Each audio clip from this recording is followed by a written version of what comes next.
এইভাবে নিঃশান্তি আম পান্না। সেটি বানানোর জন্য প্রথমে কাঁচা আমগুলিকে ভালো করে ধুয়ে নিয়ে তাতে জল দিয়ে প্রেসারে লো আঁচে সেদ্ধ হতে দেব। সেদ্ধ হয়ে গেলে আমরা গ্যাসের ফ্লেমটিকে বন্ধ করে দেব এবং কিছুক্ষণ গরমটি ছাড়ার জন্য রেখে দেব। গরমটি ছেড়ে গেলে একে একে আমগুলিকে আমরা প্লেটে সাজিয়ে নেব। তারপরে হাতের সাহায্যে আমের খোসাগুলিকে ছাড়িয়ে নিয়ে আমি ঠিক যেভাবে দেখাচ্ছি ঠিক সেইভাবে ভালো করে চটকে চটকে আমগুলিকে মেখে নেব।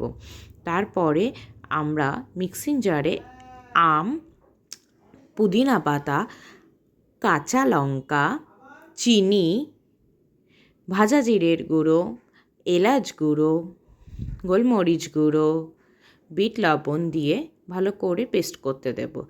পেস্টটি তৈরি হয়ে গেলে একটি কাচের জারে স্টোর করে নেব।